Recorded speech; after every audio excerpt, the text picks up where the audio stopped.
Good evening, everybody, and welcome to Darlington, the track too tough to tame for the second last round of the regular season in the I2I Motorsports Xfinity Championship here this season. This week, and Auto Club Speedway next week, will decide the 10 drivers who will fight it out for the very first championship at the end of this season through Las Vegas, Talladega and Homestead on October 4th, which will end our season schedule here this time around. It's myself, Ian Lallier, and Hamish Monroe in commentary with Jim Cunningham behind the cameras as always. It's good to be alongside you again, Hamish. We're under the lights here at the track too tough to tame, the track used in the real-life NASCAR Cup Series actually last week. It started the playoffs actually in the real world. We're homing in now on the start of our playoffs as well, and only 2 rounds to go. Nobody officially locked in, although pretty much guaranteed already. We will have a number of names already there. We'll certainly have a number of names at the end of tonight to present as part of that top 10 before next week, where it's all bets off really, and a number of drivers will be fighting for those 10 limited places in the playoffs at the start of this start of that final 3-race run. As you can see here, Bailey Brannan almost locked in already. Cody Pruitt and Paul Harris will do well not to be locked in by the end of tonight. But if you look around the top 10 there, it's very, very, very congested, especially down from Zach Smathers, pretty much all the way down, really, to the rest of the top 20. If you're on the bubble, Ewan, I think that's, Darlington's probably the worst place you could come to this week, because you got no idea if you're going to remain in the bubble or not. Going into Auto Club next week, drivers, as you mentioned, Zach Smathers, Logan Yuka, Jack Anderson, John Roberts, Chris Hone, Trey Jones as well. All of those guys are on the bubble to be within, the top 10. And, guys like Hone, Jones, Murgy, Graber, they got a bit of work to do tonight to get themselves into that top 10. Stage points now more than ever probably going to be really important as well, Ewan. If you can maximize stage points and then try and maximize your race points too, that's going to be a big benefit as well. Strategy will be interesting tonight, see how drivers plan around that and plan around the tyre changes as well. This track's a difficult track. It's an inconsistent, we'll call it inconsistent corner circuit. I know. Jim unfortunately has, we just heard in the background of our ears, Ewan just said knew it. He knew that the points was going to get stuck there, so now he's going to have to quickly reload the overlays for us. But yeah, I mean, could we have, for us, for our perspective, Ewan, this is a great track because we're going to get some carnage, we're going to get some chaos, and it's a great way to shake up the championship. If you're a driver, could we have had a worse track the week prior to the final round before the playoffs, where your season could be put into a lot of limbo prior to Auto Club next week if you make a single mistake and end up in the wall? I was chatting to Jim pre-race. My opinion is the exit of turn 2 is... my opinion is the exit of turn 2, which is the wider corner, is going to be the issue tonight. Jim's opinion is the exit of turn 4 at the tighter corner is going to be the issue. Ewan, do you think it's going to be one or the other, or do you think it could be both? Because we've often come to these lopsided ovals before, like Worldwide Tech Center, and all hell can break loose because of the cars just deciding to spit you out the wrong side of a wall. Yeah, I think what I can glean from that is that actually it's going to be both ends of the racetrack where you've got to be absolutely on top of it here tonight, because you can get in trouble anywhere around here, and I'm sure there'll be plenty of drivers with agreeing with the both of you, either of you, on whether it's going to be turn 2 or turn 4 here tonight. I think the one thing that I would see from it's actually one of the circuits that we're doing this season that I've actually done a competitive race on before, which is not the norm. You don't actually have to do anything wrong yourself to be involved in a crash. It's not a super speedway like what we saw last week at Atlanta, or first round of the season at Daytona, like what we're going to see at Talladega as well later on. In a sense, we already know that those are the tracks where obviously you can get caught up in a crash that's not your fault there. But actually you can surprisingly round here as well, because everyone runs so close to the wall. if you're on the high side, you're generally pinned right up against the wall. And actually, the driver, this is what happened to me, that I'm still not over. So if you're still on the inside, if you're stuck on the inside and you just edge up a little bit too far into the side of the car that's right up against the wall, you can sort of get spun across their nose and both end up in the wall, and the car on the outside can't do anything. And that was me when I did a race around here about a year or two ago. It doesn't have to be your fault to get involved. So I think you're right that there is probably not, there may be worse tracks to come to 1 week out from the final race before the playoffs, but this is certainly up there as far as tracks you don't want to see. And the fact that we've only got 74 laps tonight means that there's going to be pretty much no waiting around. I mean, in the Southern 500, you see a little bit of patience early on, but maybe not this year. There was a crash on that one, but in this race, I mean, 74 laps is barely a quarter of that distance, and it's going to be absolutely on from the very beginning.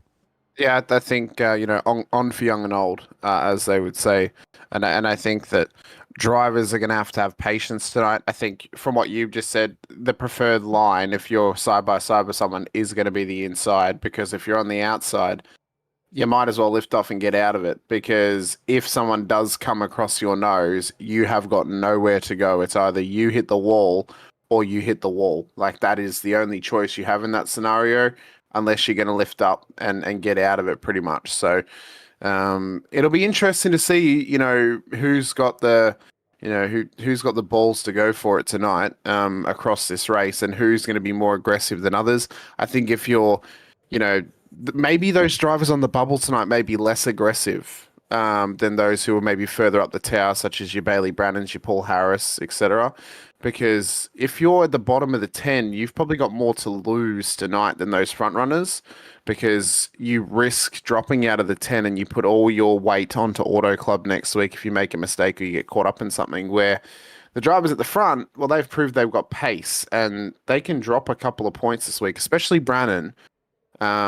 So, he may be willing to go for it, where those drivers at the back end of the 10 may just be willing to kind of consolidate points and try and lock themselves into a top 10 spot before next week at Auto Club. Warm-up will just get underway, and we'll continue to chat through there as we go through. But a couple of other talking points to get to here, Hamish, before we get going. Fuel strategy, a big part of tonight's race. Only 16 laps, the anticipated fuel window here. A vastly reduced fuel window compared to what you see in real life, but we've got a reduced race distance, so a reduced fuel window as well. That's a 3-stop race if you stop exactly at the right lap every time. I suspect that some top-ups on fuel might be required, and some stops without tyres might be required as well, because you can only change tyres onto a new set on 3 occasions. The stage is at lap 34 here today, with 40 to go until the end of the race. There's a dash for cash tonight as well for 4 drivers. Charles Rinker, John Roberts, Joe Dyson and Jesse James are all in the dash for cash on this penultimate round of the regular season. Whoever finishes ahead of the other 3 walks away with $100. It is not necessarily who wins the race, although winning the race would also give them $100 as well. For one of those 4, it doesn't have to be, though, as I say. So that is another thing to mention. And also, just lastly on the playoffs, just because some of the drivers like Bailey Brannon might be already locked in pretty much as we start tonight, as he gets underway, he will be officially locked into the playoffs, Brannon, just by starting the race. It doesn't mean that it's over for battling for positions. The one big criticism that I think a lot of people have, Hamish, about the current NASCAR system in real life is that if you win Daytona 500, for example, you've got 25 pointless races afterwards, because, or nearly pointless, because you're going to be in the playoffs, and there's not a lot you can do to advance or regress your position in those playoffs by the end of the season. Now, there are stage wins and race wins that could help you in the playoffs, but other than that, it's very difficult to make it matter. The regular season doesn't matter as much as I would like, to be honest, personally. But in this series, it does, because playoff points are awarded in the same way that we do in NASCAR in real life. But the top 10 also receive points based on where they finish in the regular season. So 10 bonus points to the guy who finishes first, and 1 bonus point only to the guy who slips in 10th place. And it probably is just going to be a sneaking into that top 10. That does make these last races matter. If Bailey Brannon falls off in a cliff in these final couple of races, then it will cost him some points and put him in the pack as far as the playoffs are concerned when they begin at Las Vegas in 2 weeks' time. I think the main focus, though, for Brannon especially is you look at those final 3 rounds, and realistically, he just wants to try and lock himself in to be a top 4 driver across those, at least the first 2 races. If he can lock himself into being a top 4 driver at Las Vegas and at Dega, he'll go into Homestead as a contender, and then that's when obviously he'll put the focus into trying to win the championship. I agree to an extent that I think this system is better than the win and you're in situation, because it keeps the pressure on a lot of drivers, and it means that, someone could win week 1 at Daytona and then not show up for the rest of the season. All of a sudden we get to the playoffs and here they are, they've showed up. You want to try and keep your drivers on track all season, not only so they get obviously more comfortable in the car and they get faster in the car, but so they actually get comfortable around the pack and around the field around them too. So I think having this system where you need to finish top 10 in the championship, that's a massive factor, of course. I believe, I'm not 100% sure, I'm sure you'd be able to help me out with this one, Ewan.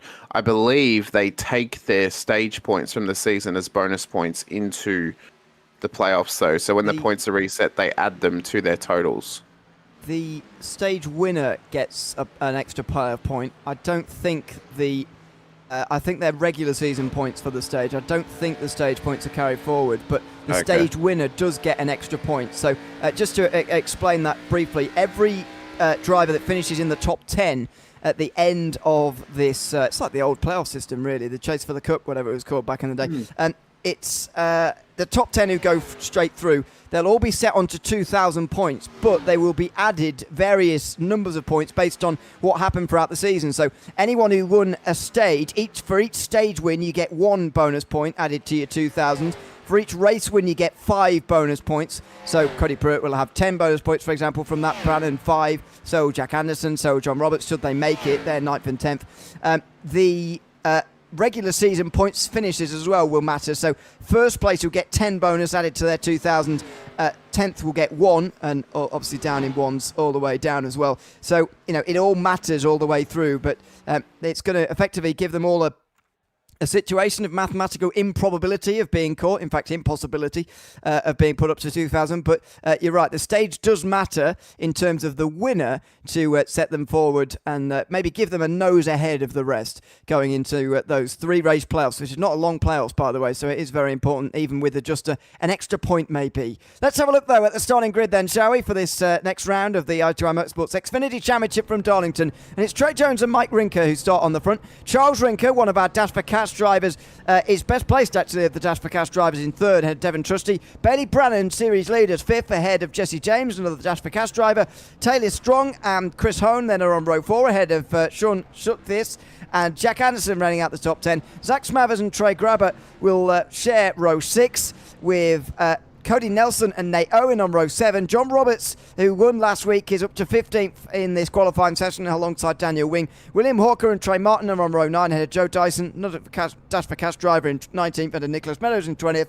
Charlie Murgy, Ryan Simmons and Caleb Ross round out the 23 drivers in the field. So, yes, that's what we've got here at Darlington. The track too tough to tame. Those 4 Dash for Cash drivers are all here, scattered through the field. Charles Rinker, the best placed of them, as I say. It's a nice little side plot, actually, Hamish, because all 4 of those drivers are nowhere near locked into the playoffs. Charles Rinker's probably in the best position of the 4 of them, but it's an extra thing for them to worry about here tonight, and I can't help whether that's an added motivation or an extra stress that might not be too wanted by those guys.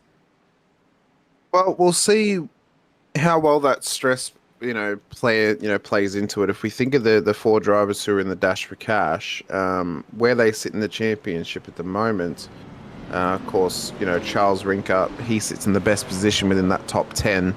John Roberts is up within the top 10 as well. We then look to where drivers such as Jesse James and Joe Dyson are. Well, James is much further back. He's in P25. He doesn't really have a championship to worry about tonight, Ewan. So he can maybe put the full focus on actually trying to win the Dash for Cash. And then it's a similar scenario for Joe Dyson, who's outside the top 10 as well. So for my money, I actually think that Dyson and James may just put their full focus on that, but we'll see how it goes in the race. Absolutely. Let's bring it to the green and let's get going again. 2 races to the playoffs in the I2I Motorsports Xfinity Championship as we see green flag at Darlington.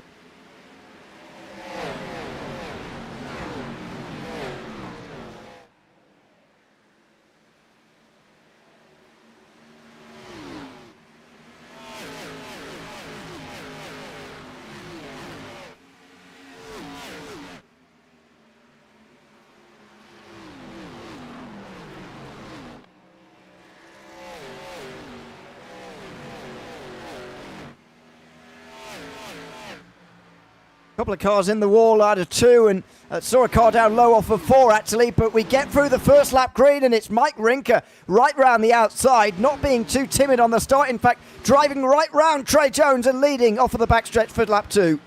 Yeah, I think I counted about 5 drivers who clipped that wall at turn 2 there, Ewan. That was also Bailey Brannan who went low off the exit of 4. So unsure why he had to drop down there, maybe just got a bit loose through 3 and 4, but he's still going again and still flowing through this race. Nate Owen has started a lap down. I believe he's been through pit lane already, actually with a black flag. So he might have actually had a jump start. He's back in again with another black flag. So either he started from pit lane and had a speeding in pits, or he's just had a very tough night thus far. But front 3, they are running away at the moment. Rinker, Jones and Rinker being Charles and Mike. In this top 3, Ryan Simmons has just had an incident, but he's coming into pit lane, so no caution thrown just yet, Ewan. How long will it be, though? The percentage goes up pretty much every lap we go on because the tyres will start to wear away. The wherewithal will start to wear away as well for these drivers, and mistakes can be made. I've just seen a big incident on the back straight. Sorry, Graber. Oh. Real loose off of turn 2, but here comes the battle for the lead. It's on everywhere here, Ewan. You don't even know where to look. Exactly. Mike Rinker there did find the outside wall as he drove it in really hard into 3 to try and keep Trey Jones behind him, but couldn't do it, and Trey Jones now leads in that 1 car. First lap led actually tonight for the pole sitter on lap 5, or starting lap 5 I should say. Now Trey Graber is also into pit lane along with Owen and Simmons, who are having long stops down there. First green flag stops of the afternoon already happening down there, which is a bit of a shame for them. Completing lap 5. We're already only 11 laps away from the anticipated end of the fuel window. It doesn't take a long green flag run here tonight for us to see green flag pit stops, which are a little bit of a rare occasion so far this season. Let's see Trey Graber's incident on the back stretch. So he got real loose off of turn 2, just up ahead. Oh, you see there, he just clipped the wall. Very lucky not to get too caught out. He actually got a meatball off of that there, Ewan, so I reckon he's bent the steering a little bit and had to bring it into pit lane off the clip of that wall. So back on the live viewing, you mentioned green flag pit stops.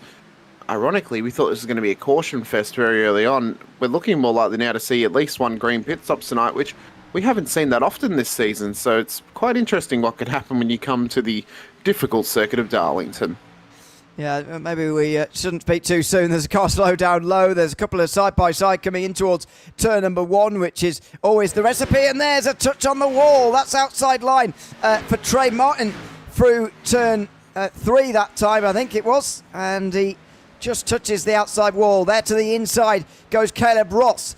He's come right from the very back of the field. Ross already up 7 places after starting last. Nicholas Meadows up 8, though, in the 22 car, up to 12th place. And it's the biggest mover forward so far in the first 8 laps of this race.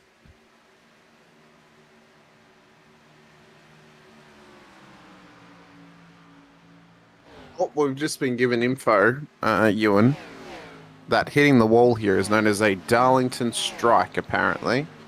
Stripe. Stripe. Okay. Did you not hear that? Have you not heard that before? I thought that was. No, I haven't. No? I haven't. Okay. I'll be honest with you, Ewan. 2025 has been the most that I've learnt about oval racing. You know, so okay. it's been a yearly learning experience across the year, which has been great though. There's been some great racing all throughout. The many different circuits I've had the pleasure of calling this year. There was a little bump there as Jones just came past, almost looked, but. It was Joe Dyson in the 71 who's gone a lap down. One of the Dash for Cash drivers who drops down, and Charles Rinker, who's another one of those drivers, has just passed him there, and that will be a pretty shoulder-sagging moment for Dyson, unfortunately. Rinker is actually in a bit of trouble at the moment with Taylor Strong, who has really had a very good run in the last few moments. A 30.7 last time round. We'll get the new lap times in a moment. Those are the new ones, 30.7. Much better than Rinker, and obviously better than the front two, but they were caught up with that traffic. So it's no surprise the front four are now suddenly close together on lap 11 here, getting close towards the end of the first fuel run. Oh, and there's the outside wall again for Charles Rinker. A proper bit of contact that was through the middle of 3 and 4. We're getting closer, Ewan, to obviously green flag pit stops becoming a factor. What's going to be the big factor of pit entry tonight as Brannon just clips the wall as well on the outside line? What's pit entry going to be like tonight? Because we've seen it be, we'll say a case for caution this season at a couple of tracks. Is it going to be a difficult pit entry tonight, or do we think drivers may be able to get through unscathed? It is hard to, and the hardness of it is actually missing it. It's very easy to miss on the inside there. It's such a long way, you've got to remember, from the actual line. Oh, that's close. That was super close there. That was Chris Hone down the inside of Jesse James in the 5 car, who is looking a bit stranded at the moment. And there's Jack Anderson just in behind off of turn 2. That 5 car looking concerningly loose at the moment, I would say, as William Hawker now gets a good run on the backstretch and comes straight through on the inside there. Or is that a lap car actually in 90? No, that is Hawker. That is okay, Hawker. Yeah. Taylor Strong, meantime, comes into the pit lane. Only 13 laps completed for the 11 car. And we've seen the first green flag pit stop from one of those front runners in this race. But yeah, as I say, missing pit lane is a bigger concern than anything else around Darlington. Yeah, maybe just, planning on coming in a lap or two prior, Ewan, in case you do miss it. Because you don't want to try and come in on 16 and then all of a sudden you missed it and you don't come into pit road and then you can't make it round. Obviously tyre wear is going to be a factor tonight, Ewan. We know the odd shape of Darlington. It's going to kill tyres. They've got 3 sets to change. Now, they can make it to the end, as you mentioned earlier, on 3 stops. But do we think they take full sets in the pit stops, or maybe they just take right sides? For my money, probably right sides just on the first stop, and then maybe on the second you take a full set for yourself. Here he comes. Jay Jones is into the pit lane. I think, 3 tyre changes effectively allows you 1 tyre set for each quarter of the race. Would you believe it? We've already done a quarter of this race in record time, although we are seeing a real tyre fall off now. Only a couple of drivers actually been able to get to lap 16. Mike Rinker, Charles Rinker, Jack Anderson, the only drivers to do it. John Roberts now about to do it as well, although he's quite a long way off the leaders already, only over 20 seconds off as Mike Rinker now comes in from the lead of the race. I would take 4 probably under green because you don't know how long the green flag run after your stop is actually going to be. It's such a difficult decision, isn't it? Because every time you don't take tyres, you know that somebody else will, and you're going to get eaten alive by them, such as the tyre drop-off here. So, normally I find it I'm pretty clear about what strategy I would have taken if I was driving. But actually, tonight, I've got absolutely no idea. This is super difficult. Taylor Strong is showing that at the moment as well. What's the way he's going to get past, or at least challenge some of the leaders right now? He's had a couple of laps, 3 laps in fact, on those fresher tyres compared to the likes of Mike Rinker, Charles Rinker, and 2 laps more than Trey Jones as well. Strong will be right up to speed and we'll be getting a bit of an undercut here. Now, I wonder though, Ewan, we obviously just saw how fresh tyres can obviously benefit you. Meadows has only taken right sides. Anderson's also only taken right sides as well as they exit pit lane. The issue may be, the reason that you may want to take 4 is because of the different radiuses of the corners, as Trey Jones has now taken the race lead from Mike Rinker. Because of the different radiuses of the corners, you're going to have different wears on the insides and on the outside tyres as well. So taking 4 may actually benefit you.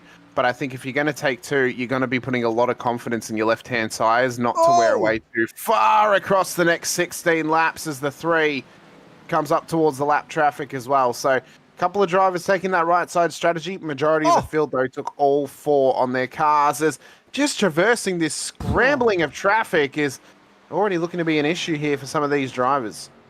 It is round the outside for the 11. Taylor Strong is looking very strong on the opening of this race. What a great start. 18 laps complete here from Darlington, and it's been a brilliant run so far from Taylor Strong. The only problem I think he's going to face now is actually having to pit just before the stage break. Now, stage break's coming at lap 34 here. I guess everybody will have to, because nobody went 17 laps first time round. Unless you can do 18 for one of those who went 16 first time round, then you're not going to get to this. And in any case, you probably run out after the stage anyway. So it's probably going to be everybody stopping twice before the stage. But that does make things difficult. Side by side and every which way. And finally, we see a caution. Frankly, I'm amazed it's taken that long. Yeah, I just saw that John Roberts, he had an incident coming into pit lane. I don't know, though, if that's why we've actually had the caution. He got loose off of turn 2 and then just went straight into the walls, very similar to Trey Graber earlier in the race. And you can see they're unable to see with that bonnet stuck up right in front of that front windscreen. And, yeah, that there, I would say, for my money, would have caused the caution for us. Yep, I reckon so. So I wonder now, Ewan, does anyone come into pit lane just for a little top up of fuel? Does anyone come in the hopes that it stays green until the stage end? Because what realistically, what could you save over this caution? Maybe a lap or two.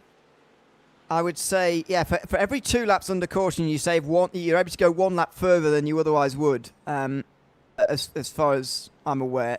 So a couple of laps should be enough for those who went 16 laps first time round, but there weren't many of those. And look at that. There's one of them, Taylor Strong, who definitely didn't. Taylor Strong, even with a few cautions, probably needs a bit more fuel. So, I don't mind this cut, but actually, I think this could be a little bit more caution heavy from now on in. And so it might be worth staying out and hoping there's enough cautions for you to be able to save enough to make it. Although that is fraught with risk, of course. Yeah, I think for Strong, his hand was almost forced then, Ewan. He doesn't have to now rely on a caution to get thrown again. He can now take fuel, obviously.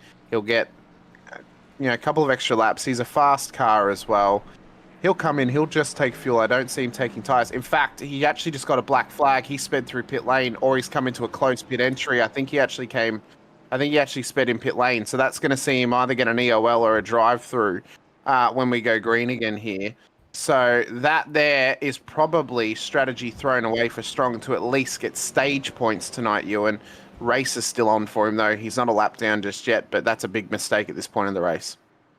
It is. Taylor Strong needs good results as well. Only 24 points below the cut line coming into tonight. Can't afford to go any further away than that. Otherwise, you're going to need a miracle on the final day at Auto Club next week. So that isn't good news. Now, he might be... Yeah, is it close pit or was it... speeding? I think we've had this issue all season where we've had the red light turned on in pit lane, but drivers have come through. So I think it's actually speeding because there were other cars that came in with him and they haven't received a black flag. So it's either unsafe entry or speeding, and which will mean he'll have a drive-through when we go green, unless they just decide to say, hey, you can have an EOL penalty. Smathers has just gotten a black flag.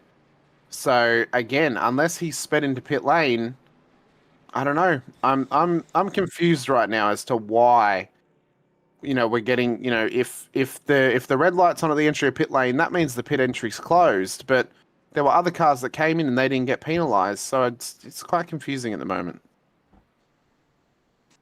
Yes, I think there's speeding as well, though. I think pit lanes is open. I would say here. so. Unless it's unsafe entry. Oh no, there's the yellow line. Sorry.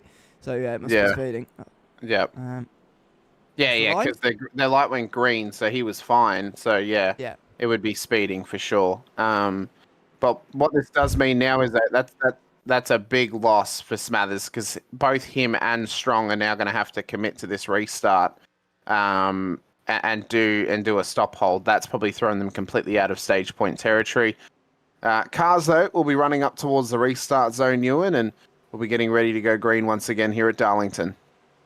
Yep, Trey Jones will bring them back to the restart zone, and we will be back underway as well. The Chop Out Race's restart zone, and we're back underway again. And it's Trey Jones who leads the way, and ahead of Mike Rinker. Nicholas Meadows up 17. What a great start from him, by the way. Although I don't think he's taken tyres, and look at the way that he's been not eaten alive yet on this restart, but Charles Rinker's right behind him. Caleb Ross right behind him as well. Two of the bigger movers in this race so far as well. Some of those guys not taking tyres, or at least maybe only two on that green flag pit stop earlier. Just to confirm, it was the Hawkers Automotive restart zone as well.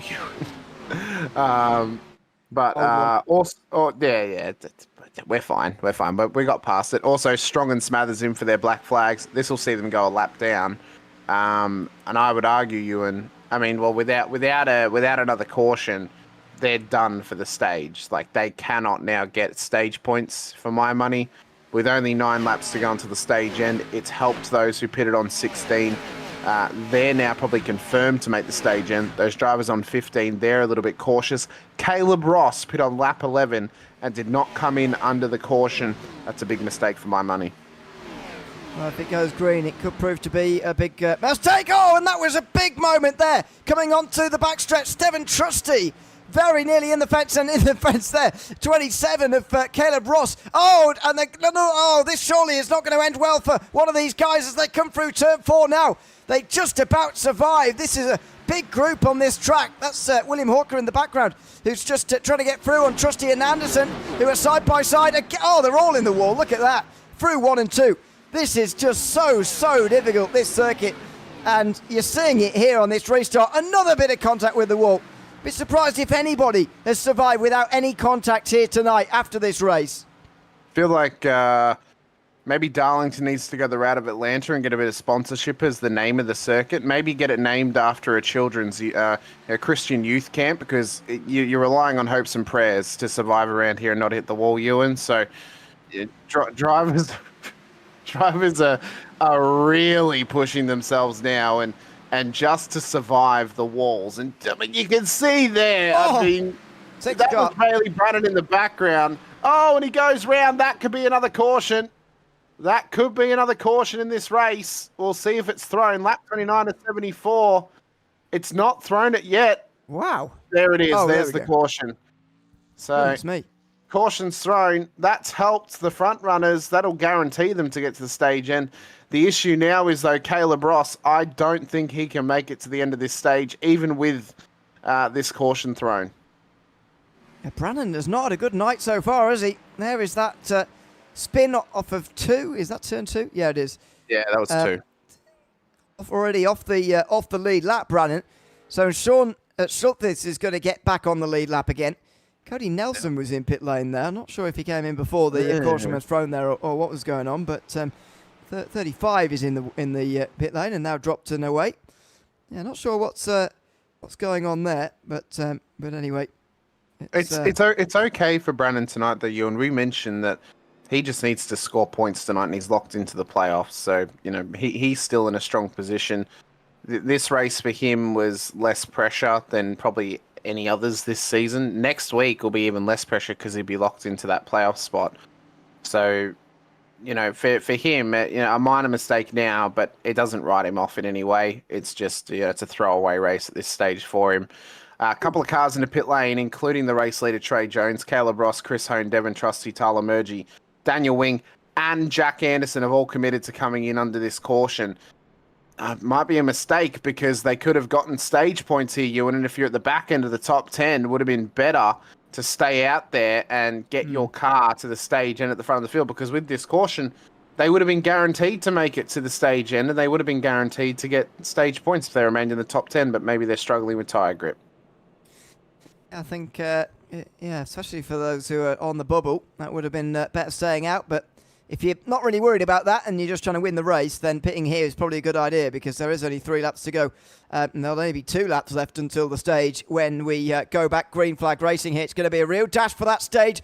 And Mike Rinker is going to be restarting from the front. Rinker currently 4th place in the season standings.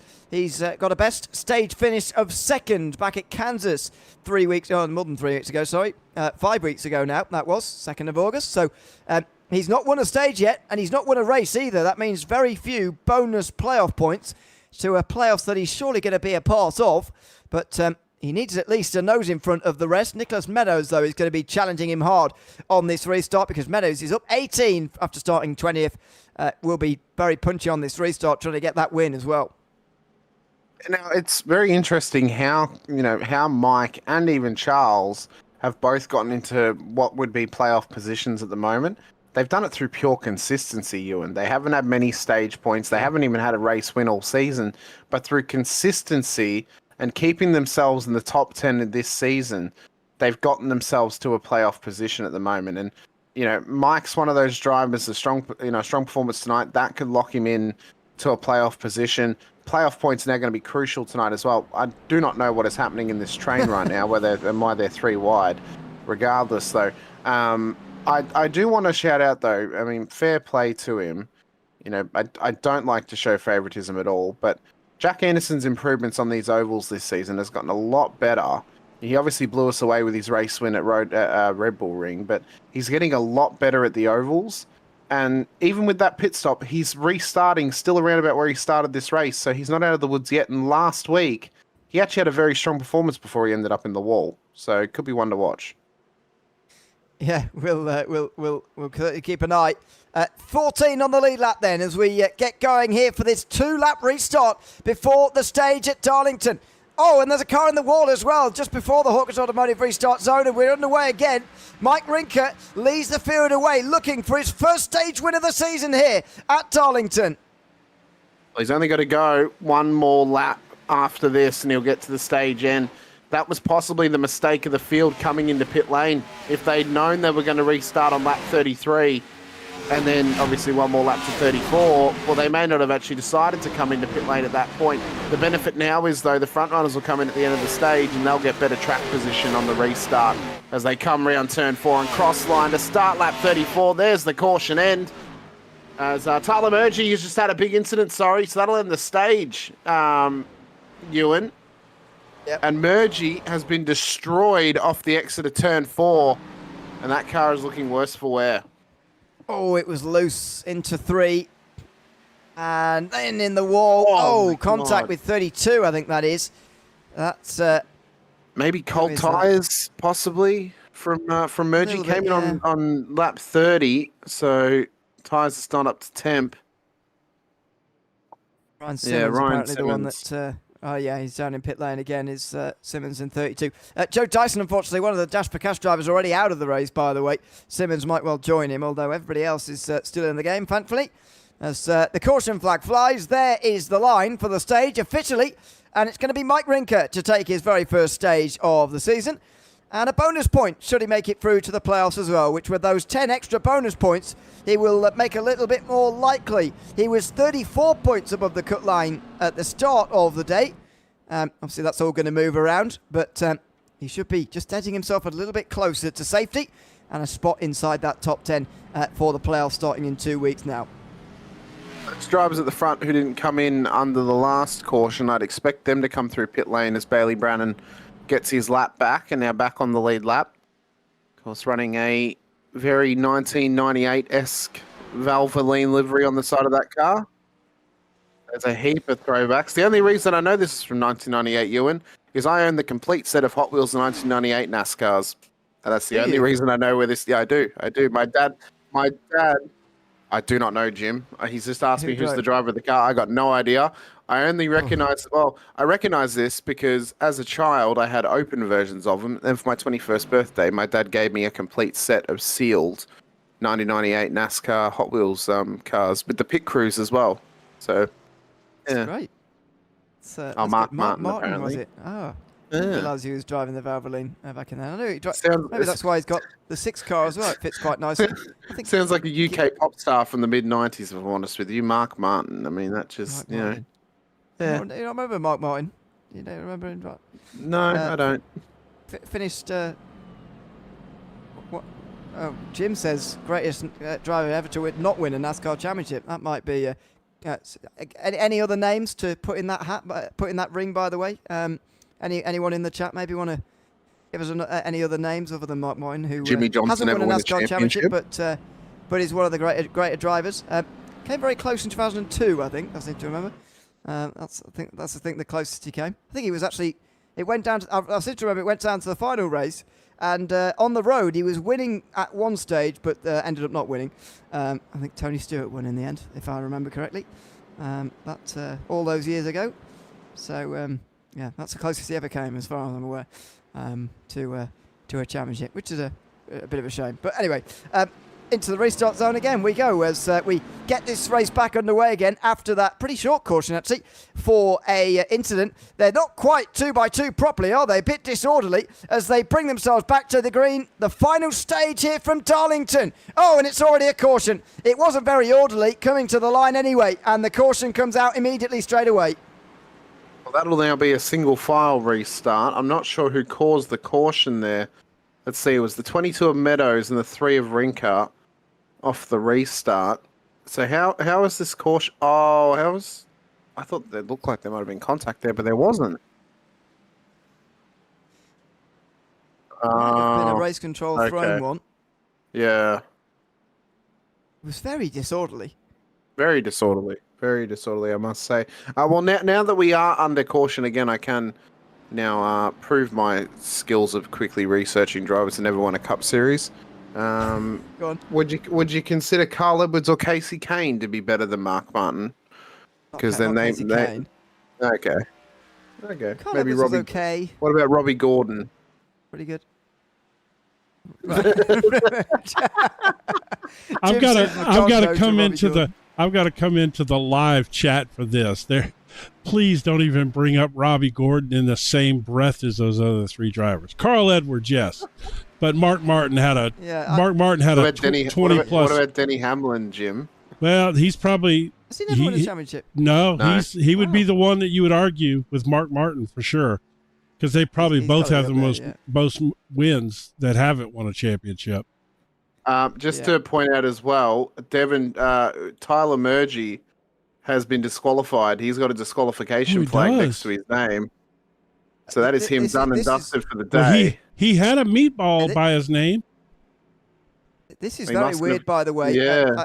I think some drivers are caught behind the pace car at the moment. Some are coming into pit lane a long way ahead of the rest. Both Rinkers and Meadows have both been able to come in very. Now, I have done a race before at Iowa when the caution came out very quickly after a previous caution, and it really messed with the field, putting three cars 1 lap ahead of the rest by accident. I recall that. I recall that, Ewan. Could do about it.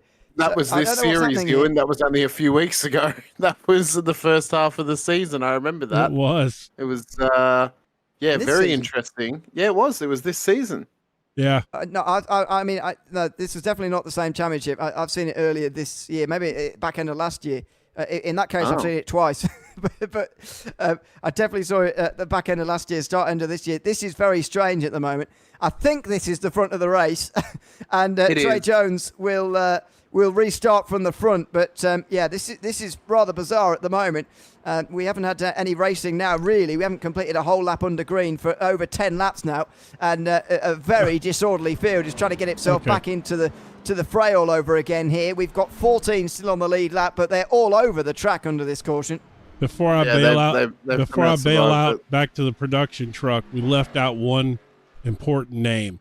Driving the City Chevrolet, Cole Trickle. What, Cole Trickle? Yes. All right, I'm done. See y'all later. I was going to shout it out before, Jim. Daniel Wing, I noticed he was running that. I don't mind a City Chevrolet livery, although I think that Days of Thunder, some spectacular liveries you could pull from that and put on a next gen car. Ewan, in my opinion, of course, City Chevrolet is probably the most famous of them, apart from maybe the mellow yellow car. But yeah, pretty cool to see it running, and cool to see it running up the front as well.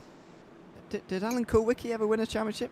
Is that? Am I throwing more? You've certainly said a name there, Ewan. You've certainly said a name. Okay. Did he win a championship? Maybe he did. But, yes, he was. He was the very first engineer in NASCAR. I'm back live, just so y'all know. Okay. He was the very first engineer to come into NASCAR and win a race as a driver. And he actually sponsors his family, his legacy, his estate sponsors the University of North Carolina Charlotte's Motorsports Engineering Lab. It is the Alan Kulwicki Lab, and of course that's where my son's going for motorsports engineering. Oh, nice. The only reason that Jim knows that is because his son is going there. No, that's the only reason. Nice. Absolutely. But I was an Alan Kulwicki fan back in the day. But anyway, so yes, he has won a championship. And he was the first engineer to come into NASCAR as a driver, and and do that. I can't wait to call the Supercars series and just randomly pull old Supercars drivers that neither of you will know of. It'd be a great time. I do. Yeah, maybe. I won't. Yeah. I know two. Shane David Russell calls your name.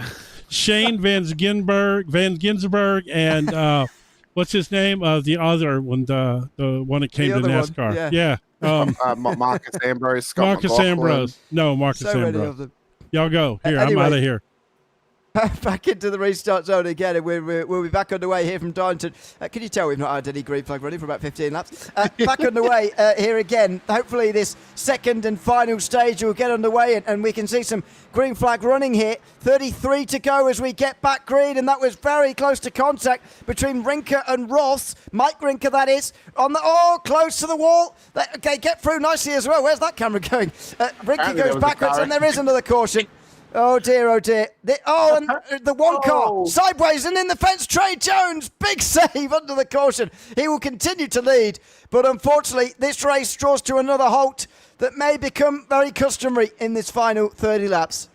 Charles Rinker, Chris Hone, Cody Nelson, and Jesse James all involved in that. Two of those drivers are part of the Dash for Cash, and it was a massive incident down on the Boeing back stretch.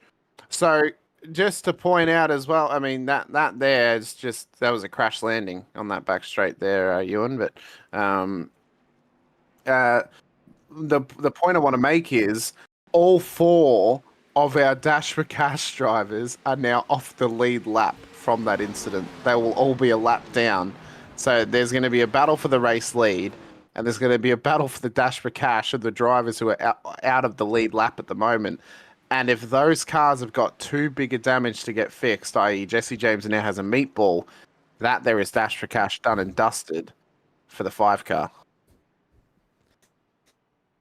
There is another replay of it. I mean, it is just a complete wreck on the back straight. Is Charles Rinker going to be a lap down? Or am I? He may. Oh no, and he's still out there. He's still on the lead lap. Actually, that's fine. Yeah. Although he's in pit lane now. There was pretty much caused by the 2 car of Zach Smathers, who went up the rear end of Jesse James, which. Yeah. Someone spun in front though. That was that's Charles. That was the big problem.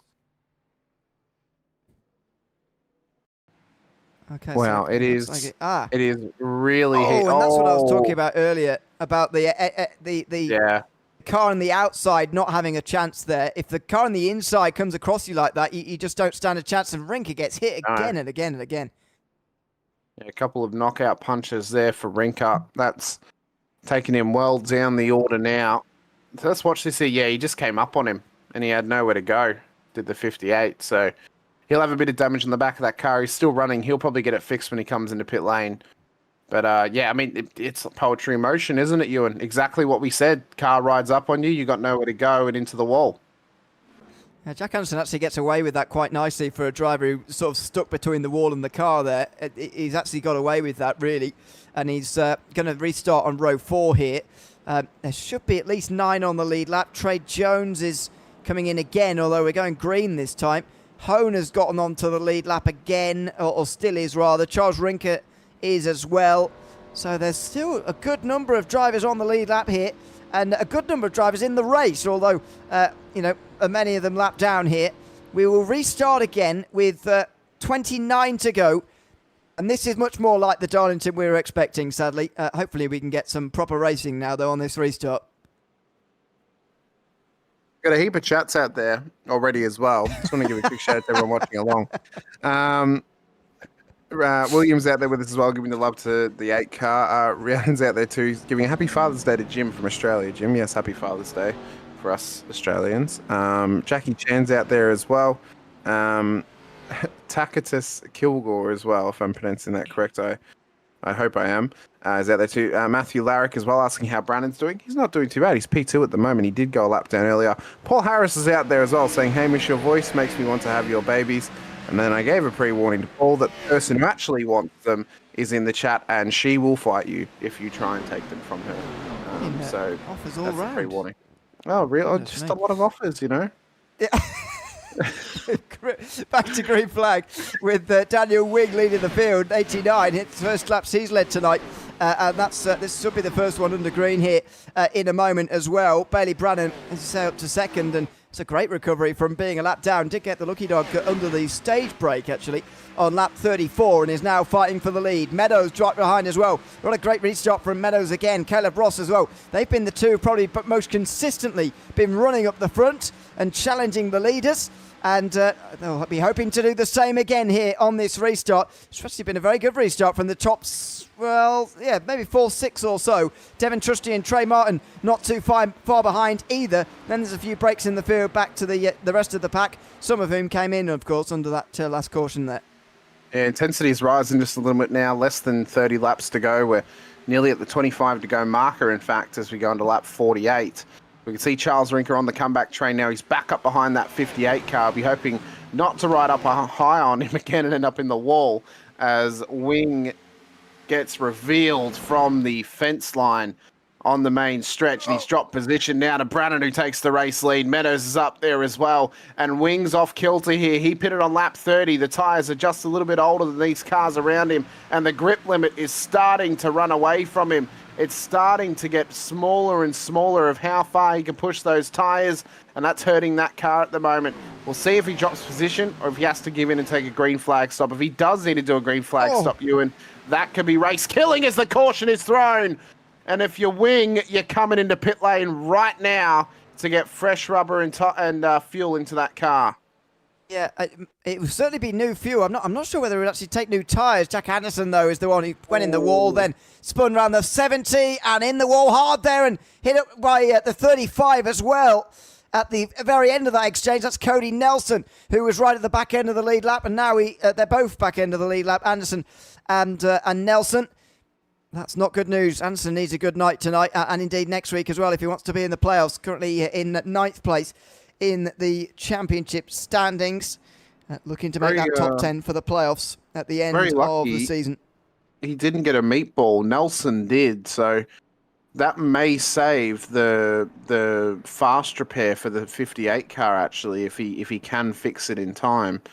We'll see how long this pit stop is for him. Maybe just be a regular stop. See if he may just go raw dog as usual and just use the fast repair and hope for the best for the final 25 or so laps here, Ewan. Because, well, if you got a fast repair, you might as well use it. There's no point trying to save it if the car's busted. So he's taken 4. He took 4 on the last stop as well. He only took 2 on that first stop. So he's still got 2 tyres in the chamber in case of a late break pit stop for freshers. And he's not using it. So he's trying to take optionals at the moment. We'll see how long he's in pit lane for.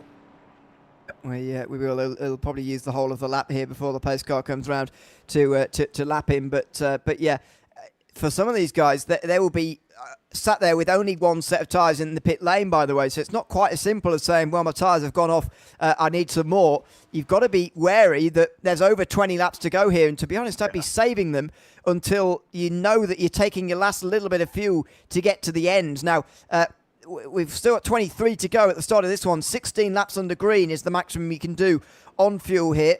Not sure when that moment is going to come for these guys, but to be honest, if I was guys, especially like Daniel Wing, who I think he might have taken 4 there anyway, but I think Wing only has 1 set of tyres there. He might have just taken the last of them. You don't want to really be doing the over 20 laps to the end of this race, I don't think, on that last set of tyres. You want to be saving them for a late race restart, which you'd think is going to be coming. Yeah, I think, late caution, probably a massive factor in this race. Those drivers who've saved 4 tyres or possibly just 2, they're going to be the benefactors now of that. Those who haven't saved tyres, well, good luck to you. You're going to have no grip by the end of this race, and you're probably going to end up at the back of the field because grip's going to be a massive factor with how much the tyres will get killed in this one. Just to confirm as well, Anderson is still in pit lane. And he's still trying to fix that car, so he hasn't used that fast repair. He must have not had one. Yeah, he must have already used it. Good evening, by the way, in YouTube chat to Be Strong, who doesn't have a first name in iRacing or YouTube, so that's good. Why would he? He has to. Bill. Bill. Yeah, Bill has to try and make the kids believe that his name is Be Strong. Otherwise, they won't vote for him in this year's Kids' Choice Awards, Ewan. Of course. He's just playing the character. The kids. It's for the kids, you know. Okay, I completely forgotten that we had actually found out the first name there, but anyway, that's my memory for you. Oh dear, that for turn 4, people nearly hitting each other already here as we get into the Hawkins Automotive restart zone again and get back underway here. It is in control this time, Nicholas Meadows. What a great race he's had. Started 20th, now first as he restarts here with 22 laps remaining at Darlington from the front. Yeah, back underway. Bit of a wall ride there for Meadows. He was last in pit lane on lap 38. Rinker on 43. Trusty on 38 as well. And Jones on 44. So these front runners, bit of a mixed bag in terms of the tyre and fuel strategy at the moment. And with just about 20 laps to go when they cross the line, work's to be done for some of those drivers. Strategies at play as well. Everyone needs one more pit stop in this race here, Ewan, even those that pitted under this caution. So it'll be interesting how this plays out now. And I think as well we can agree he is still in pit lane. That's Jack Anderson's race done. Just to confirm. We'll see where he ends up in the standings now and how much pressure is going to be on him next week at Auto Club, because we mentioned those drivers on the bubble. He was one of them. Be a tough job next week at Auto Club to make the playoffs. Yeah, I mean, there's some drivers up here who are right behind him in the points who are going to jump ahead of him pretty comfortably here tonight. Thinking of Trey Jones especially, who's 12th place, racing himself right into the playoff standings at the moment. Who else? I saw somebody else down there who is probably going to be doing the same. But yeah, it's going to be difficult now for Anderson next week at the final race of the season at Auto Club Speedway, the final race before the playoffs actually start. As Meadows continues to lead here on this restart. That's his personal best lap, by the way, that last time round, and at 29.6, just a little bit slower than Trey Jones' best lap of the race so far in that one car. Yeah, the main drivers who are going to gain from this now, Chris Hone and Trey Jones. They're both outside the top 10.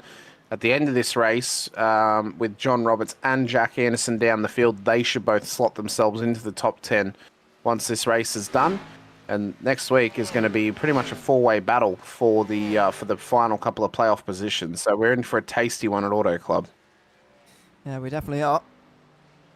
3-car there of Mike Rinker is dropping quite a long way behind Meadows. Are we under? Yeah, we are under caution we're under again. Caution. Yeah, we didn't have the ticker going at that stage, so we actually didn't see the yellow flag thrown.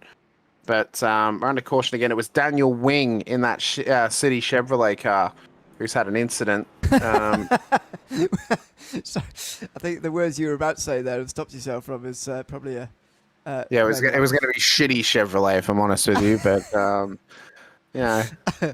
Right now, the car will be feeling like it'll be feeling like that at the moment. I promise you. But no, the City Chevrolet car.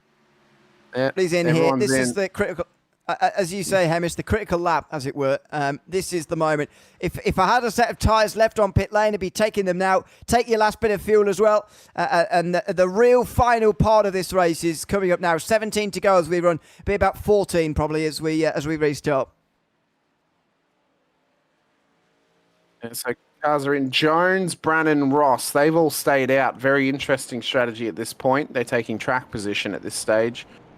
Nelson and Strong have also stayed out on track 2 out of pit lane.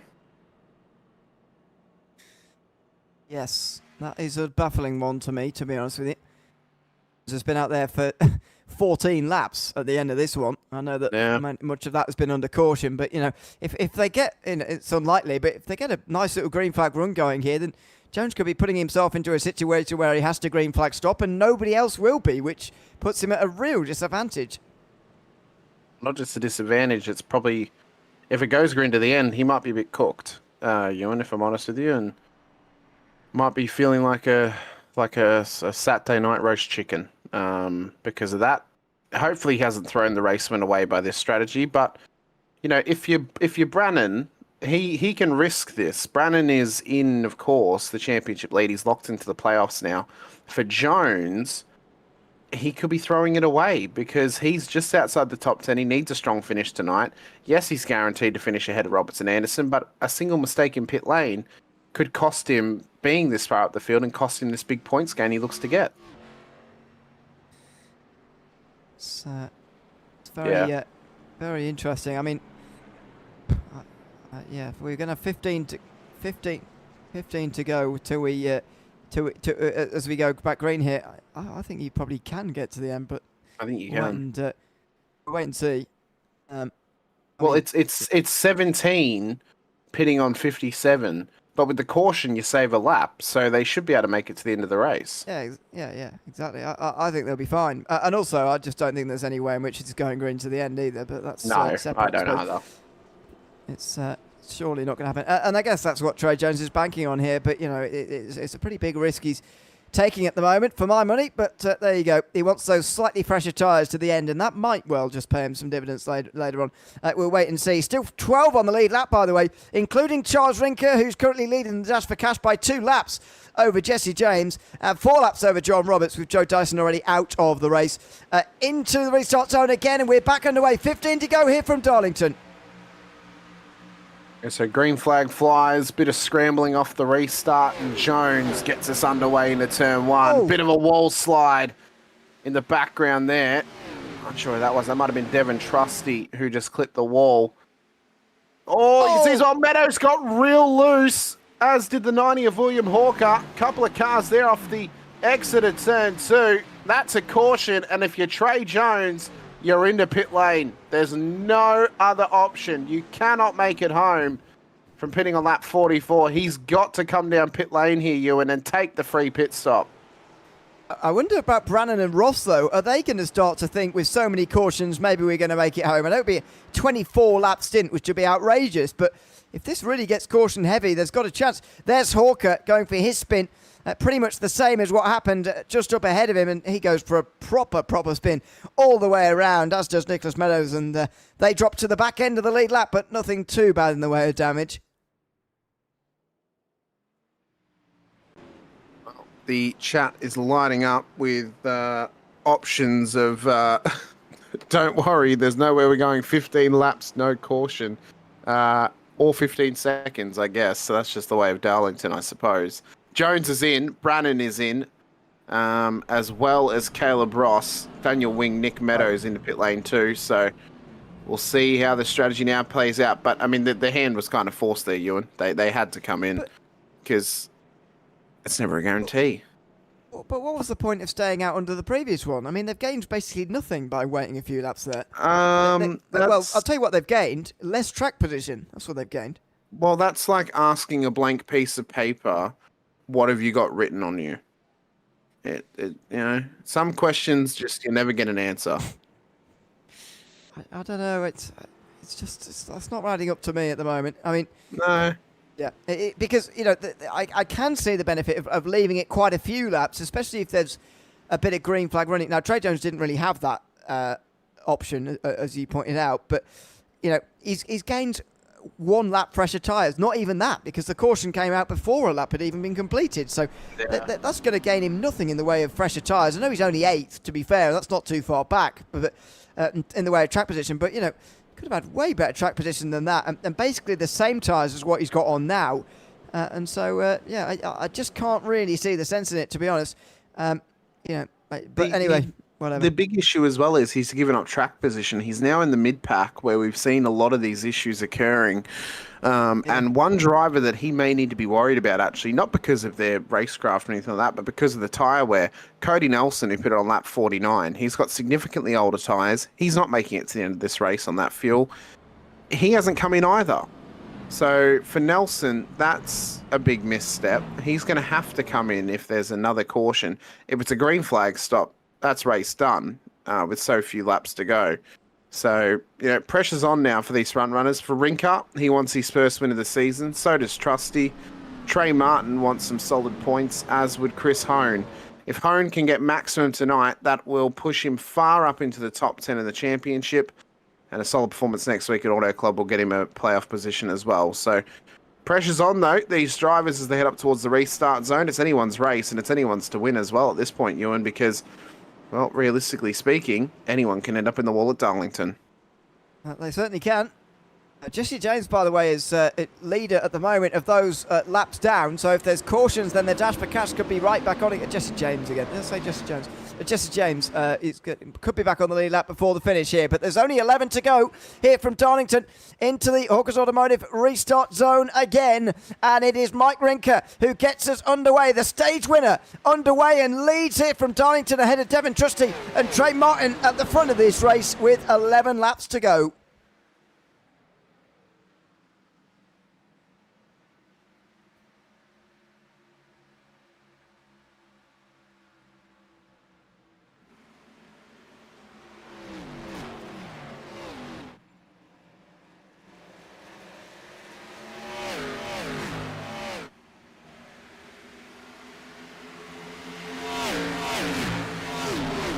But 10 to go now here at Darlington, and there's a little bit of scrambling in the background. We can see movements trying to happen here for Trey Jones, who's fighting his way forward up into P5 now as they head onto the back straight.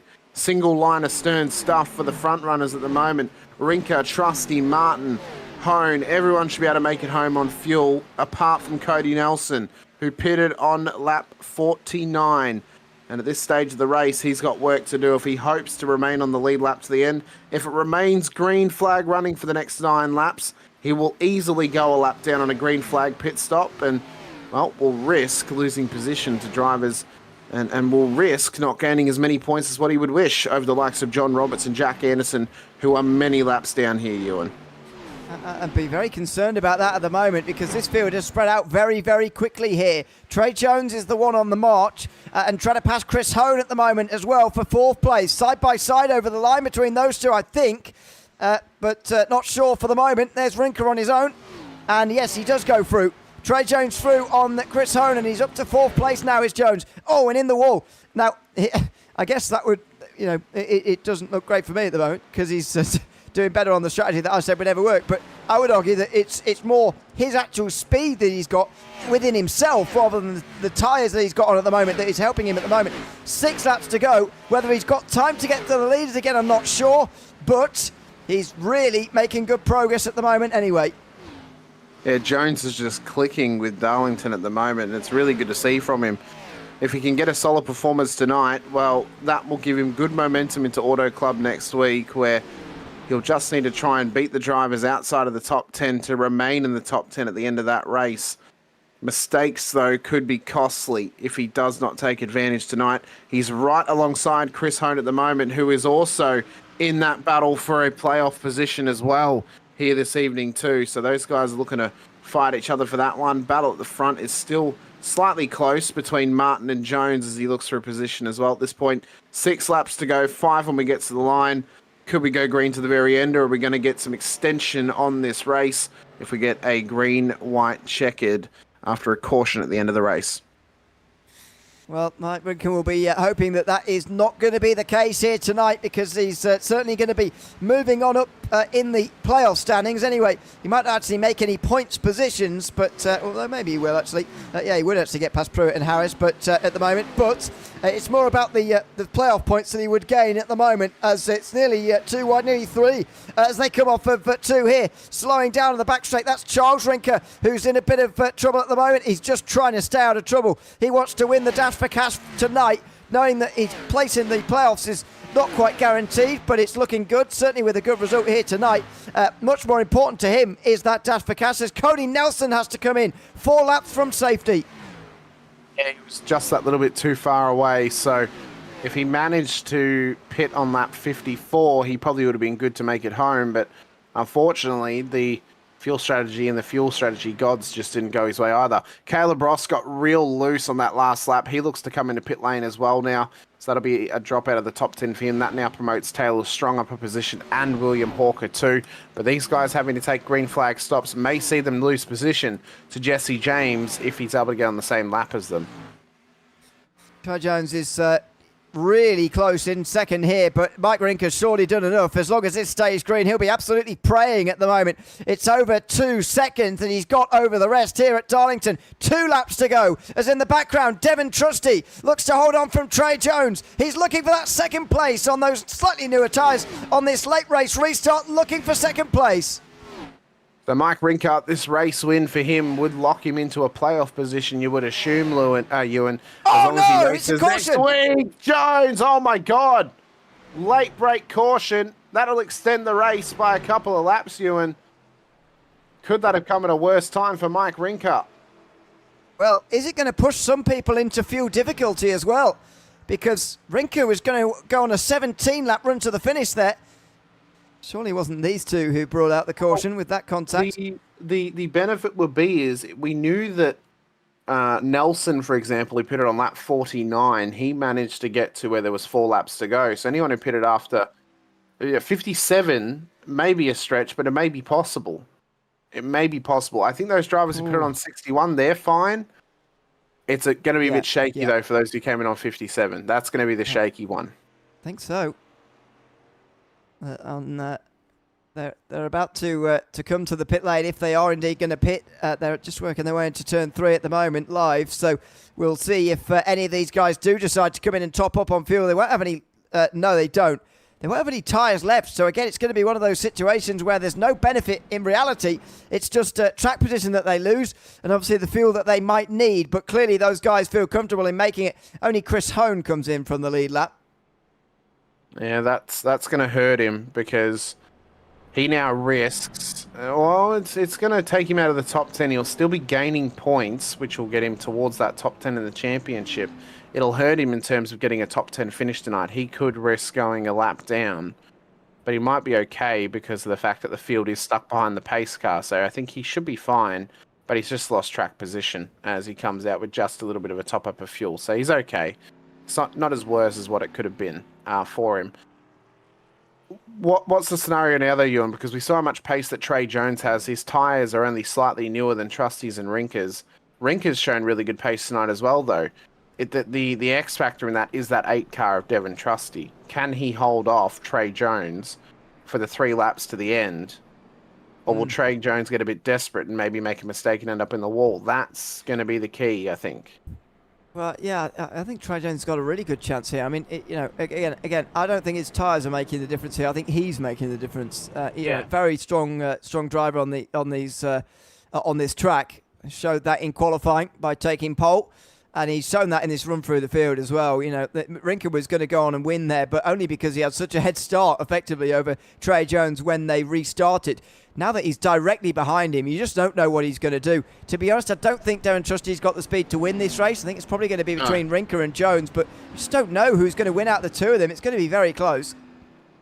Yeah, it's going to be very, very close indeed. And what I think, Jones may have in the back of his mind, if he's not confident that he can win this race, he may just try and solidify P3, get the points, get himself into the top 10 in the championship, and then focus on Auto Club next week.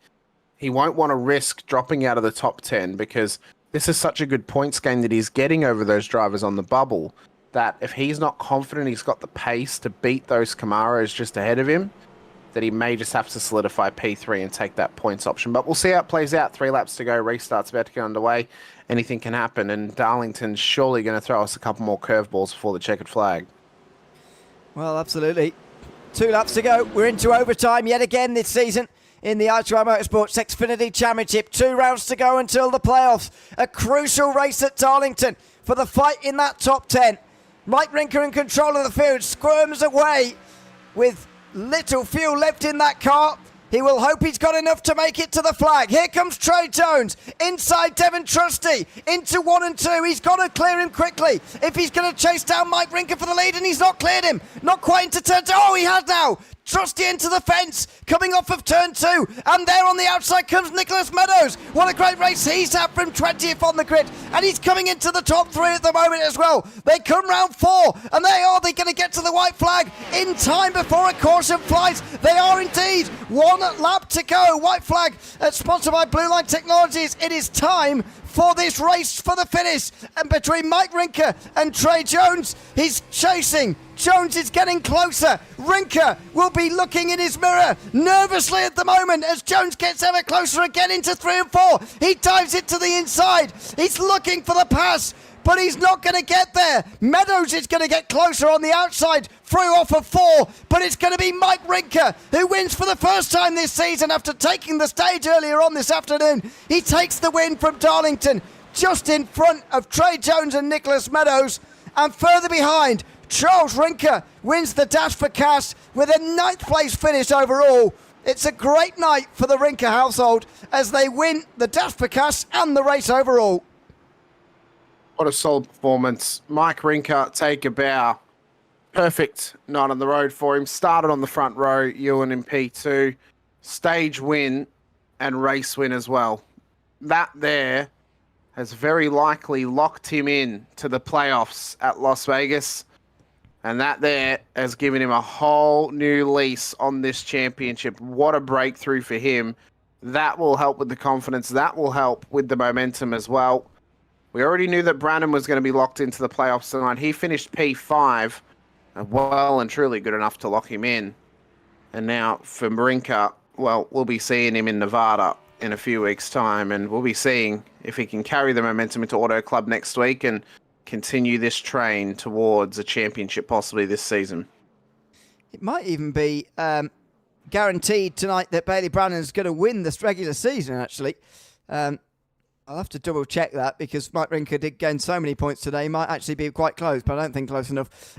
Given the fact that Pruitt and Harris weren't here today, it does mean that you are probably likely there for Brannon to take the regular season, and therefore as well probably the most points of anybody into the playoffs. So but Pruitt, 2 wins, should have quite a lot.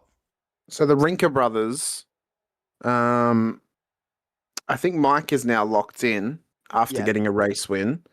Charles, who was a point behind him, finished back in P9? Do we think that's good enough? That's probably locked him in now as well, because he'd be up and around the top 3. It just depends. To be absolutely guaranteed, you need to be over 50 points ahead going into the final round. But we know that that's only if over 40 come to the race. We know that's unlikely. So it really depends how many turn up, and we'll be able to tell you next week who exactly is locked in before the race starts. But say it's the same numbers as tonight, you'd need to be 33 points or more ahead of the rest of the field, or about that, above the cut line to be guaranteed in with 23 in here. It's not exact science with the amount of drivers that we get. Big losers tonight. Drivers who didn't race this evening: Robert Stevens Jr., Logan Yuka. They now will drop out of the top 10. Anderson and Roberts may actually be safe still, Ewan, because Hone and Jones will come into the top 10. They're the only 2 on the bubble behind them who actually beat them significantly tonight. Graber beat Anderson by 1 position, so it'll be interesting how the points lay out and where they end up.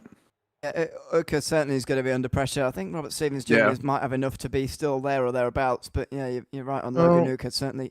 He was on 151. Roberts in P10 was on 125, so there's a 26-point difference. So it'll be close. Yeah, to make next week very interesting and very unmissable as Rinker takes the win tonight, ahead of Jones and Meadows on the podium. Absolutely. 4 within a second, actually. Daniel Wing in 4th place. Bailey Brannon came back from a lap down to finish 5th, ahead of Taylor Strong. Devon Trusty dropped down quite a lot in the end there, actually, to finish 7th. Chris Hone with solid points, needed points as well, in 8th. Charles Rinker wins the Dash for Cash in 9th, ahead of Cody Nelson, who rounds out the top 10. William Hawker and Trey Martin round up the guys on the lead lap. Caleb Ross ended up 1 lap down in the end. Nate Owen, Zach Smathers, Jesse James were all 2 laps down. John Roberts 4 down with Trey Grabber. Jack Anderson didn't get to the finish, neither did Sean Sutlis. Tyler Murgy, Ryan Simmons or Joe Dyson here at the end tonight. Let's have a chat to Mike Rinker then, shall we? Our race winner tonight from Darlington. Mike, congrats on your first win of the season and first stage win of the season, all coming in the same night. How pleased are you with that tonight? I am just over the moon about what happened tonight.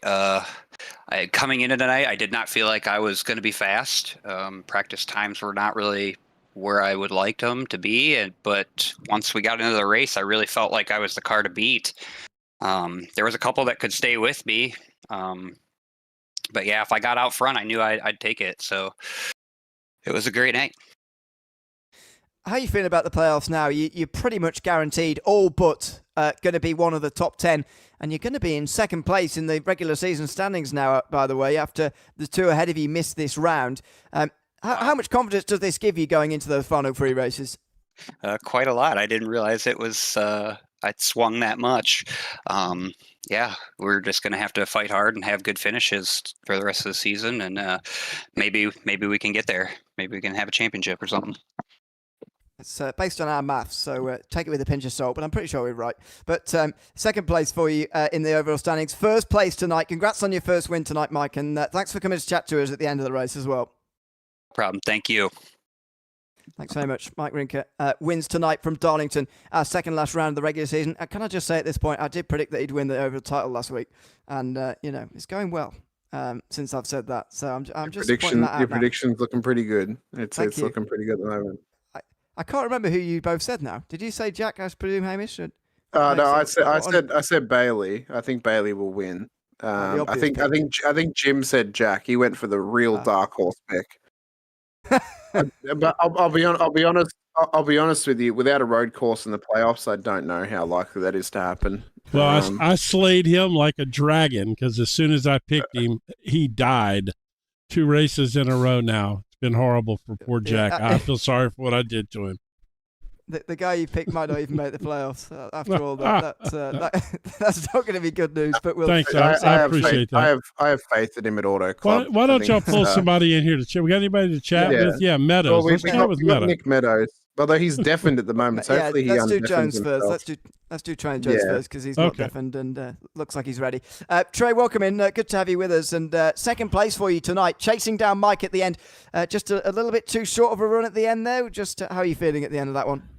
I mean, it is what it is. I thought I could pass him down after the fact, but I guess I just didn't have the tires. And then plus that earlier incident with it was Daniel. I had to go down pit road. It kind of messed the strategy up a little bit. But it should have been a first place, but I'm still fine with the second place finish. Now, something that puzzled me a little bit was the timing of your pit stop compared to the rest of the field. Tell us about your final stop of the day and why you decided to do it just a little bit later than everybody else's. I just wanted to make sure. Because I guess when I was doing the calculations in my head, I thought I needed to go a little later than I did. But it worked out in the end, thankfully. I didn't drop too many spots. And plus, I had the fresher tires. So that really helped out in the end. And how confident are you going to make the playoffs now? 12th place at the start of the day. You surely will have vaulted into that top 10 now. Are you confident you'll make it? I think I've got a pretty good shot, yeah. Auto Club, I think, is what we got next. Yeah. It should be... It's a difficult track, but I think it's one that I'm pretty decently fast at. Well, you should, at the very least, moved into the top 10 tonight. I think you might even be something like 7th, actually. But that, again, that's very mental maths there. Might be wrong. But congrats on finishing second tonight, Trey. And thanks for coming to chat to us at the end of the race as well.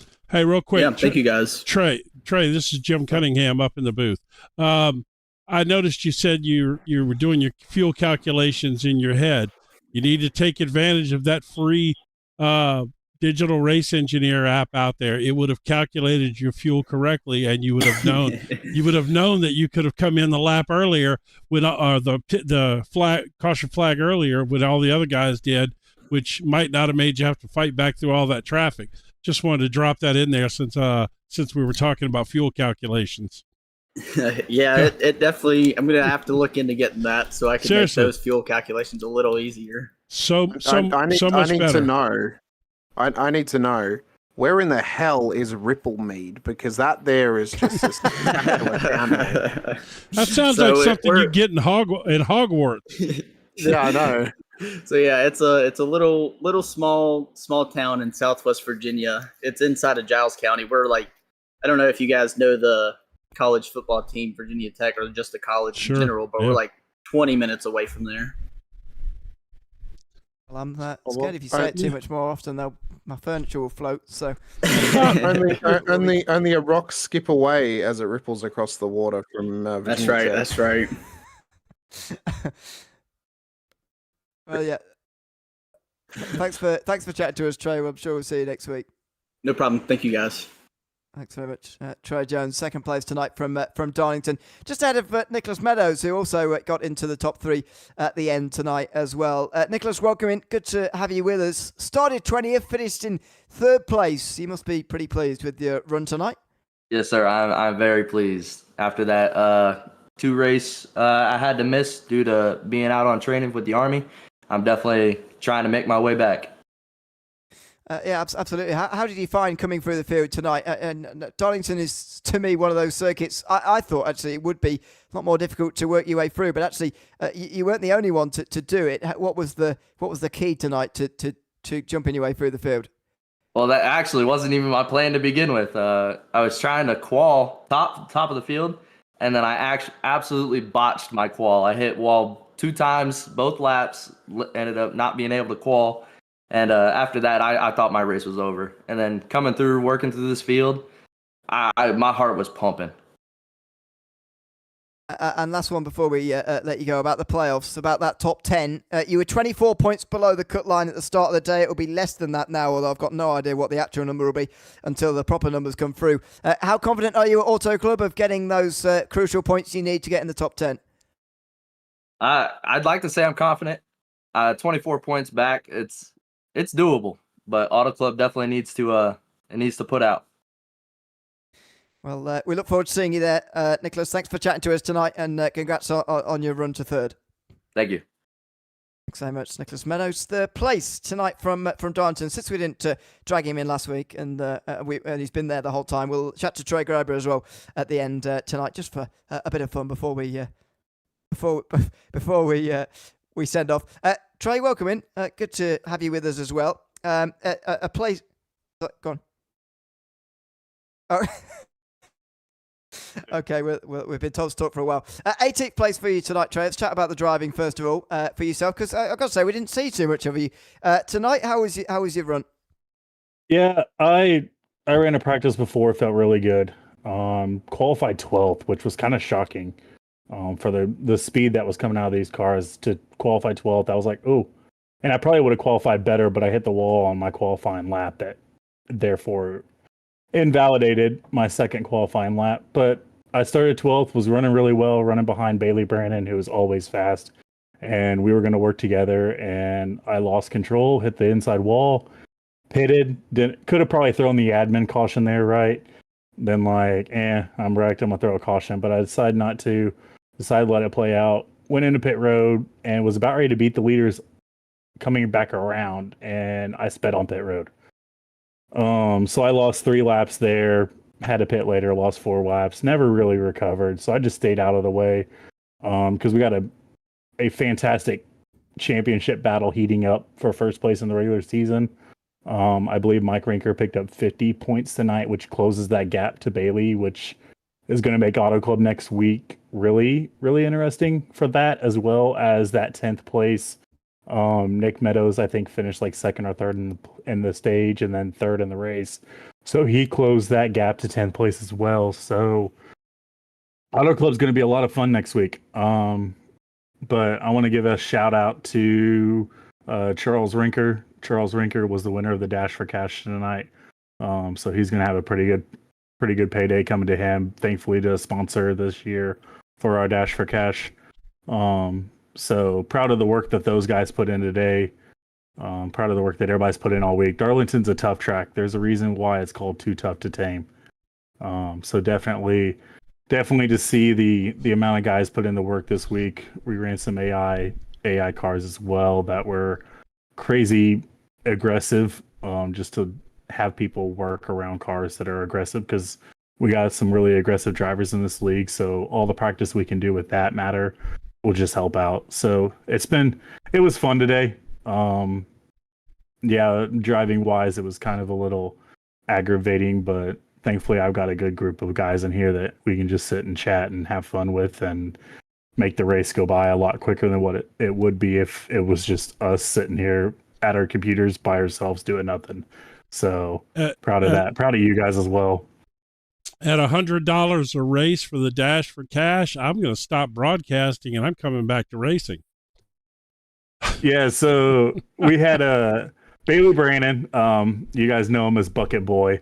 He's like, hey, I want to sponsor a Dash for Cash. He's like, I want to give $50 for that. So he gave 50, and then a couple weeks later, he's like, never mind, I want to bump it up to 85. And I was like, dude, let's just make it an even $100. So the good news is we didn't tell anybody last week we picked 10 guys last week that were in the Dash for Cash running, and we didn't tell any of them who they were or anyone who was and wasn't in there. And then at the end of the race, we let them know who all was in. So it was a good mix of guys this week running for that Dash for Cash. So it's definitely something we're gonna look to continue to do into season 2. And I'm excited. We have some really, really big news dropping actually tomorrow night on our YouTube channel at 7:00 Eastern. We're gonna announce some really, really big news coming to I2I Motorsports next year. Season 1 has been amazing. We've got a great group of guys in here that have all become brothers to each other and willing to help out when we need help. So we're excited to announce what's coming up next. Yeah, we'll look forward to it tomorrow. What you say? Tomorrow, 7 Eastern, you say? Tomorrow, 7 p.m. Eastern on I2I Motorsports' YouTube page, yes. Okay, so stay tuned for that. What's that? Yeah, just under 24 hours time. So stay tuned for that on Sunday night. But exciting times. It's been great to be here for the first part of this for this first season. But of course, there's still a long way to go. 4 rounds and a last race of the regular season next week before the playoffs. Final 3 weeks as well. It's going to be a lot of fun. But thanks for chatting to us tonight, Trey. Good to see you out there again, of course. And I'm sure we'll see you again next week. Sounds good. Thanks, guys. Thanks very much, Trey Grover there. The 18th place finisher tonight from Darlington. Sadly not his best run of the season, but another great event here in the I2I Motorsports Xfinity Championship, of course, and thanks to him for everything that he does behind the scenes in this league. Well, Hamish, we're 1 race away now from the playoffs, and I've got to say, I'm not sure we're really any closer to working out the 10 who are going to be there. We certainly know a few of the names, like Sir Bailey Brannan, who'll definitely be there, Mike Rinker as well. It's likely that Cody Pruitt and Paul Harris will be there as well, although both of those were missing tonight. We're not really much closer to knowing, but we've had another great round of this championship, that's for sure, and we've set up very nicely for Auto Club next week. Yeah, we have indeed. Paul Harris, who was at his wedding this evening, so congratulations to Paul. He should be there next week, so it'll be interesting to see how he does. Same for Cody Pruitt if he's back next week as well. The more enticing battle now, though, Ewan, is the bubble. The bubble of those within the top 10 possibility. You know, John Roberts, Jack Anderson, Logan Euchre, Chris Hone, Toby, Trey Jones as well. So, Robert Stevens Jr. as well. All those drivers are now going to be that little bit closer together, a little bit tightened up. And one mistake next week at Auto Club could cost them a playoffs position. So the most important thing next week for those drivers is show up and race. And if they can try and finish on the lead lap, that's going to be the important part too. So it's tightened up a little bit for the battle for the playoffs positions. Brandon has probably locked in a championship as long as he races next week, but anything can happen when we head out to Auto Club. Yeah, exactly. Very much looking forward to it. The next round of the championship coming up exactly 7 days' time, same place. In fact, we're here with you for the next 4 weeks in a row, actually, all the way to the very end of the season. No weeks off, no breaks from here until the finish. So it's going to be a great end to the season, that is for sure. That's it from us tonight, though, at Darlington. This has been the Track 2 Tough to Tame here in the I2I Motorsports Xfinity Championship from Darlington. I've been Neil O'Leary alongside Hamish Munro with Jim Cunningham behind the cameras. We will see you again in 1 week's time at Auto Club as we decide the 10 drivers who will take on those playoffs at the end of this season. Very much hope to see you then. But for now, from Darlington, it's goodbye.